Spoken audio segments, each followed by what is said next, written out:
Ele diz que está lendo o livro Céu e Inferno de Kardec, mais precisamente na segunda parte, onde há entrevistas com pessoas recém-desencarnadas. E ocorreu alguma dúvida. Ele falou o seguinte: o espírito é imortal, ele está afirmando, vive inúmeras vidas, porque sempre que há comunicação dos espíritos, eles se referem à última encarnação, à última existência, falam da sua última família, do seu último emprego, enfim, como se só houvesse tido aquela última vida. Exemplo, André Luiz, quando ele desencarna, porque ele assume o papel do médico e suas existências anteriores, suas famílias anteriores, no meu pensamento, quando pessoas desencarnassem, elas deveriam voltar a ser espíritos que sempre foram antes da reencarnação.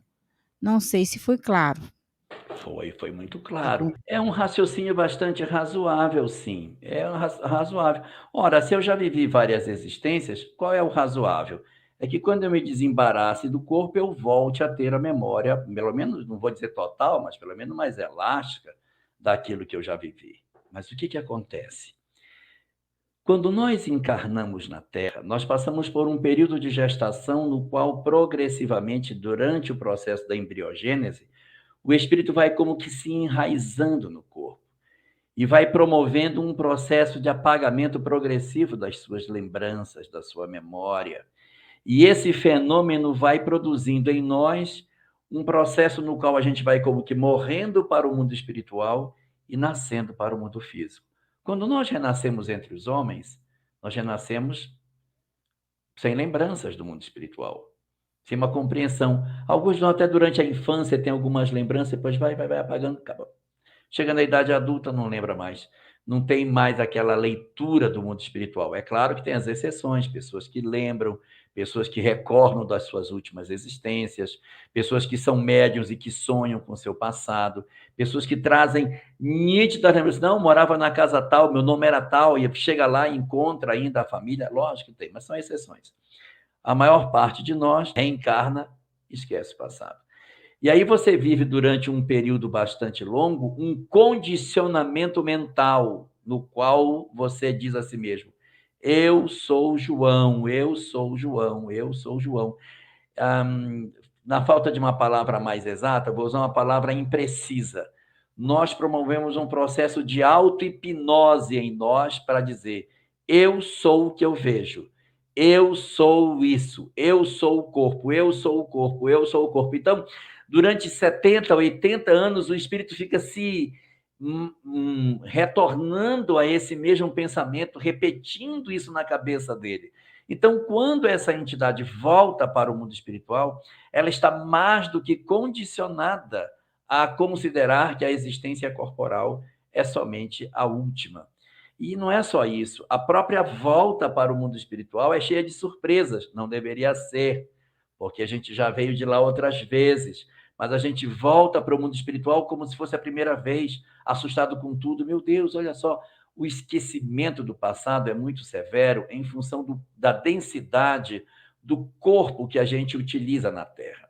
Nos mundos mais elevados, o corpo é menos grosseiro, então as lembranças ficam mais nítidas, o esquecimento do passado não é tão intenso, as recordações ficam bem mais afloradas, e o espírito, portanto, não perde a compreensão durante o seu processo reencarnatório, conforme assevera Kardec no livro O Evangelho segundo o Espiritismo, quando trata das características dos mundos superiores. E você citou André Luiz no livro Nosso Lar, é verdade, André Luiz, ele realmente só fala dele como médico, né? Ele não lembra das outras encarnações, mas ninguém ali também lembra, não é só ele.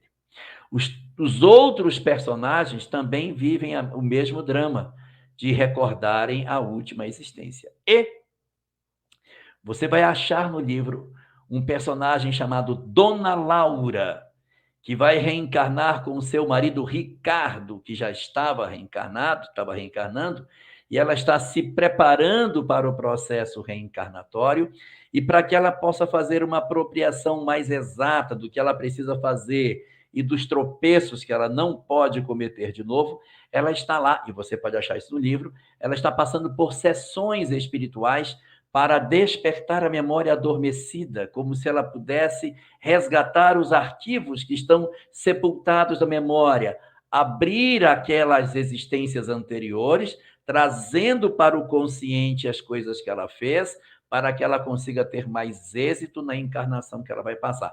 Isso não é uma condição para todos os espíritos, mas no caso específico de Dona Laura, ela está sendo trabalhada para recordar 300 anos. É só 300 mesmo, não foi 3.000.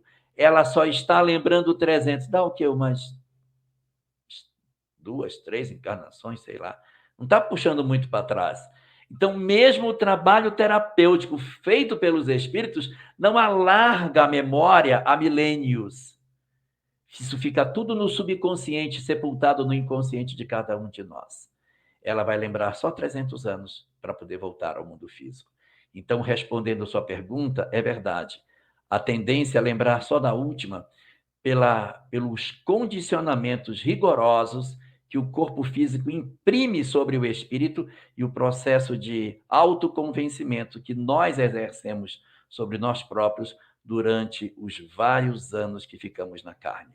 E a gente desencarna, portanto, sem lembrar o passado e achando que a nossa cara é essa daqui. A gente tem muito a tendência de se apresentar no mundo espiritual com o rosto, com a forma física da última existência corporal, evidentemente com as devidas exceções, como o caso de Emmanuel, que gosta de aparecer com a forma que ele teve como o senador Publio Lentulus, e no encontro de Jesus no Monte Tabor, no capítulo 17 de Mateus, Jesus se encontra com Moisés e Elias. Ué, não deveria ser com Moisés e João Batista?